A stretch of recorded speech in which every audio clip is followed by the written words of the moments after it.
এখন আমরা দেখব কিভাবে ওয়ার্ডপ্রেস ওয়েবসাইটের নতুন পেজ তৈরি করা যায় এবং নতুন পেজে আমাদের ইনফরমেশন অ্যাড করা যায়। যেমন এখানে হোম, অ্যাবাউট আস, নোটিস,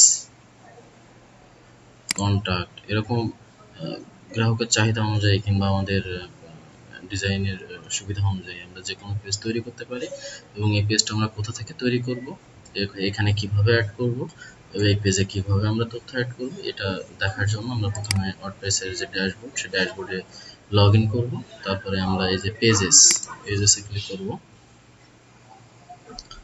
পেজেসে গেলে আমরা দেখতে পাচ্ছি আমাদের যে পেজগুলো অলরেডি তৈরি করা আছে। তো আমরা হোম পেজটা বাদ রেখে বাকি সবগুলো ডিলিট করে দেবো আমাদের বোঝার সুবিধার্থে। আমি বাকিগুলো এখানে সিলেক্ট করে এই যে মুভ টু ট্রাশ অ্যাপ্লাই।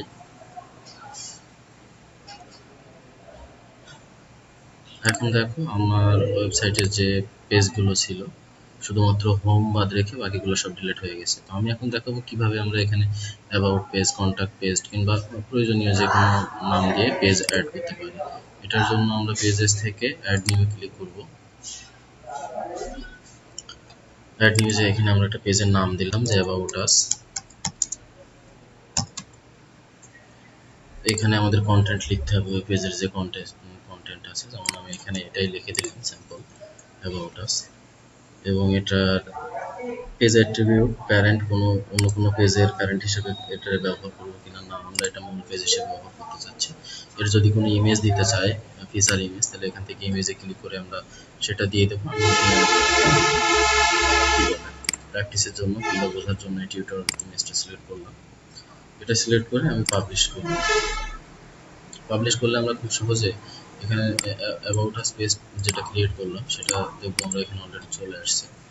হোমের পরে এই যে অ্যাবাউট আস পেজ চলে আসছে। এইভাবে আমরা যে কোনো পেজ, যে কোনো নামে যে কোনো পেজ তৈরি করতে পারবো।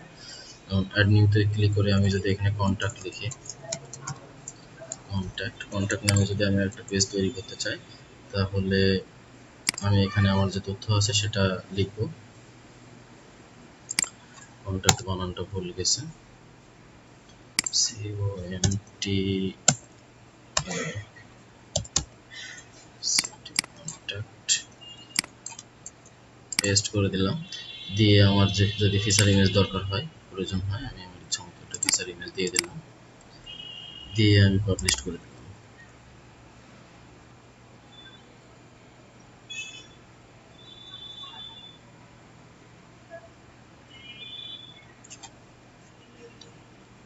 তো দেখো এখন আমরা আমাদের ওয়েব পেজ রিলোড দিলে দেখতে পাবো যে কন্টাক্ট নামক একটা মেইন অলরেডি তৈরি হয়ে গেছে।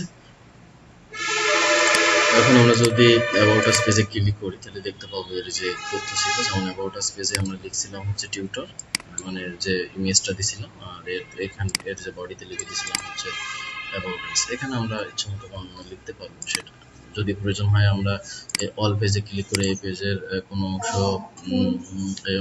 অংশ এডিট করতে পারবো। তো আমরা সেক্ষেত্রে আমাদের যে পেজ এডিট করতে চাই সেই পেজে টিক দিয়ে এডিটে ক্লিক করব। করার পরে আমি আমার প্রয়োজন মতো এর নাম চেঞ্জ করে দিতে পারবো কিংবা এখানকার লেখাও আমি চেঞ্জ করে দিতে পারবো। যদি আমি এখানে একটু টেক্সট কপি করে পেস্ট করি তাহলে তোমাদের বুঝতে সুবিধা হবে। আমি এখানে এই লেখাটা দিলাম, দিয়ে আপডেট দিলাম। এটা দিছি হচ্ছে আমি অ্যাবাউট আস পেজে। তো আমি যদি এখন অ্যাবাউট আস পেজটা রিলোড দিই তাহলে দেখবো এর বডিতে ওই লেখাটুকু চলে আসছে।